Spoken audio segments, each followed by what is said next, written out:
আজকে আমরা জানবো ঠাকুর শ্রী শ্রী রামকৃষ্ণদেব পরমহংসদেবের পার্শ্বদের কিছু কথা। তো ঠাকুরের মানসপুত্র ছিলেন রাখাল মহারাজ, পূজনীয় রাখাল মহারাজ।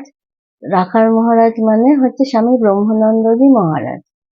স্বামী ব্রহ্মানন্দজি মহারাজের বিষয়ে একটু কিছু জানবো।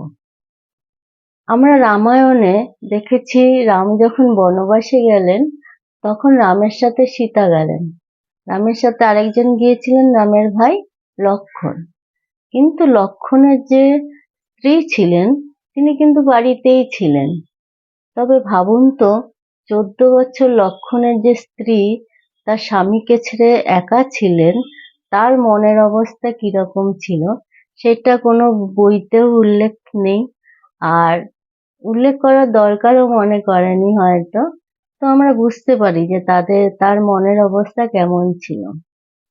সেরকমই একজনের কথা আমরা আজকে আলোচনা করব, তিনি হচ্ছেন রাখাল মহারাজের স্ত্রী।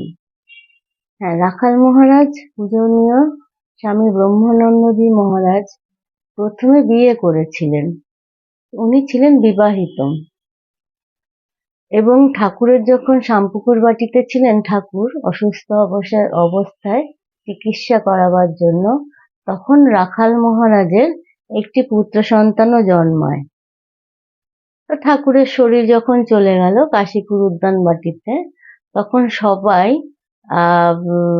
ঘর ছাড়লেন, সাধন ভোজন করবেন, ঈশ্বরকে লাভ করবেন বলে রাখাল মহারাজ, বাবুরাম মহারাজ, মানে স্বামী ব্রহ্মানন্দ, স্বামী প্রেমানন্দ, স্বামী নিরঞ্জনানন্দ, আর আমাদের স্বামী বিবেকানন্দ তো ছিলেনই, তিনি ছিলেন লিডার।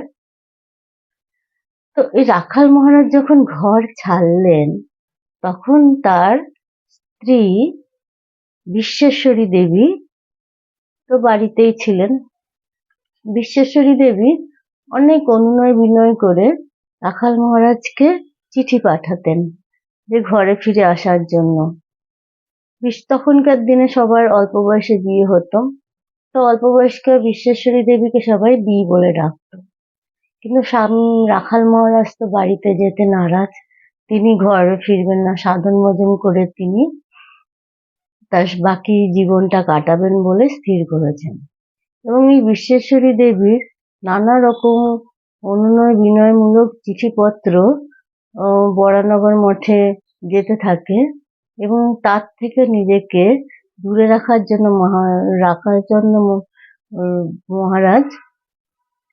মহারাজজি চলে গেলেন বৃন্দাবনে সাধন ভোজন করতে।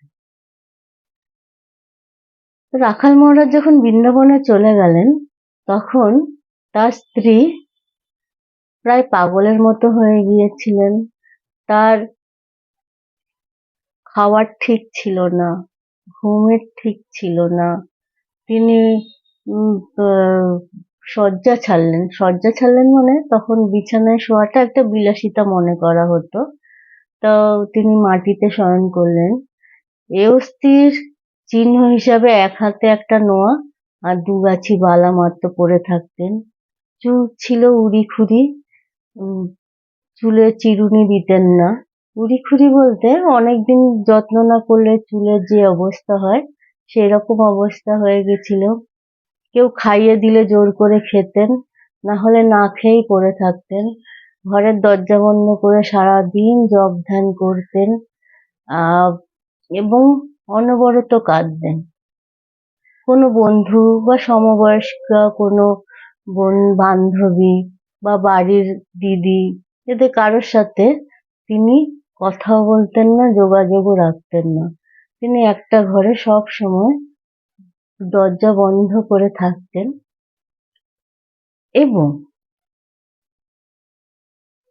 তখন তার একটা মনের ভাব হয়েছিল যে আমার তো স্বামী সন্ন্যাসী হয়ে গেছেন, তো এখন যদি আমাকে কেউ গলগ্রহ বলে ভৎসনা করে বা কেউ যদি একটু কটু কথা বলে, এই ভয়তে সবসময় ত্রস্ত থাকতেন এবং কেমন যেন উন্মনা হয়ে গেলেন।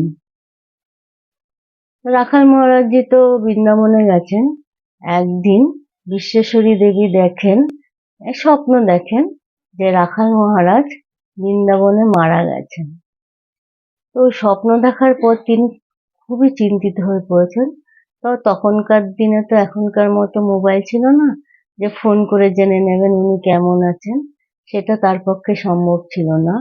এবং এই যে স্বামী মারা গেছে এই স্বপ্ন দেখার দুশ্চিন্তায় কিন্তু বিশ্বেশ্বরী দেবী অল্প কদিন পরে আত্মহত্যা করলেন এবং সুগম করে দিয়ে গেলেন রাখাল মহারাজের সাধন ভজনের রাস্তাটা।